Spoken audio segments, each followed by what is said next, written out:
Hey guys, Blue Soon here.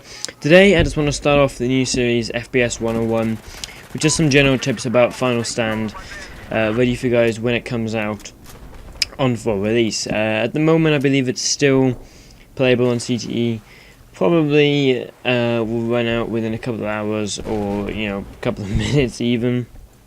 But maybe we'll go on later on in the day. Hopefully I'll get a chance to play a little bit more before it finishes. This map here, you are seeing Giants of Corellia. Definitely my least favourite map. I didn't get to play Operation Whiteout. I didn't download it quick enough. But I got to play Hangar 21, Giants of Corellia, and Hammerhead. I'd say so far my favourites are either, obviously, Hangar 21 or Hammerhead.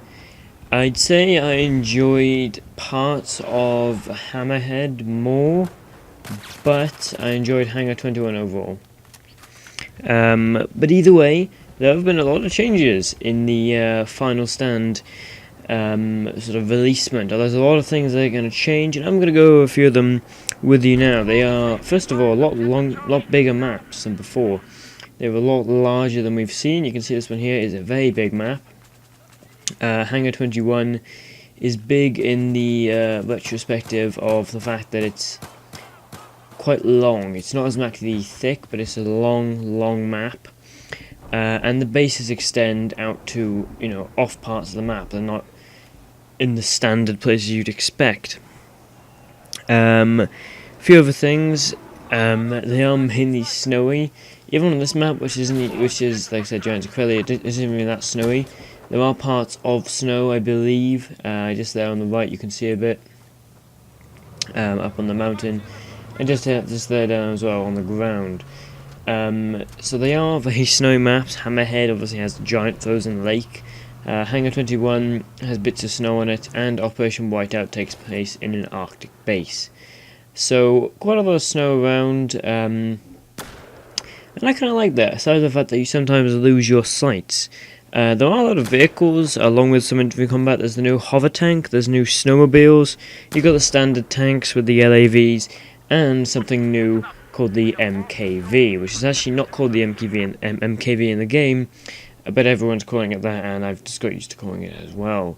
Basically, it's a little sort of pod, like the UAV from Bad Company 2, but it's not a helicopter design. And it has a minigun on it, and it's very effective, and if you ever get a chance when the DLC comes out, I would recommend using it. On the maps, there are quite a lot of these little buildings around.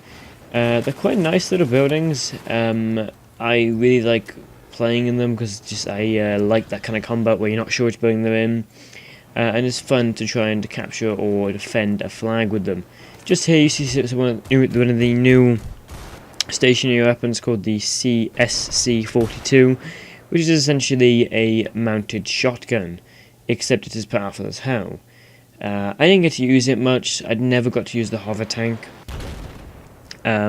which is why you won't see any gameplay of it. There's a lot of gameplay on YouTube, so you can search that up.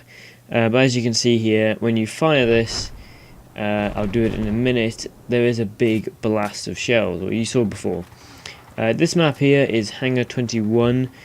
And it's a nice map. It's a night map, which has some interesting gameplay.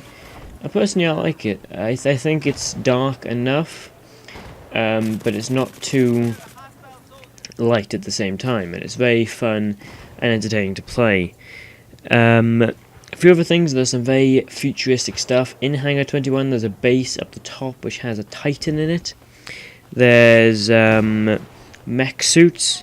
There's the railgun, which is very cool, and of course, I said about the hover tanks and the NKV. And personally, I kind of think the snowmobiles are pretty futuristic, and there's some new attachments. You can see I've got one here on my gun that spots enemies for me, and there's one that automatically, makes a dummy on the enemy's map. There's a few other things. One of the things you'll see in a moment. What I'm kind of glad about is they're changing up the game and maybe trying some stuff for Hardline. Just here, you will see the new Battle Pack system. Essentially, I get a card, which then I click on, and there you go, I see what I get. And again, just here, get a card, I click on it, and I see what I get. I really like that. It adds a sense of suspension, sometimes it feels like, opening a battle pack is just a bit, click, you know. Although, like, there you go, I got what I needed. Although, personally, I'd like to see a little bit more build-up. A few more things, there are bugs everywhere. The launch pods, which I forgot to mention, they fling you across the map in a little pod. Very handy, and you don't get spawn trap, but they're pretty buggy, and you can die from them. I've done some gameplay with those, I believe, and if I haven't, then I will do eventually. Also just a few other things, but it is in pre-release phase. Personally, I think the future looks bright, and this might even be a hint that we'll have Battlefield 2143. Hopefully, but maybe not. That's all, guys. Thanks for watching. I've been Monsoon, and I'll see some guys. Monsoon out.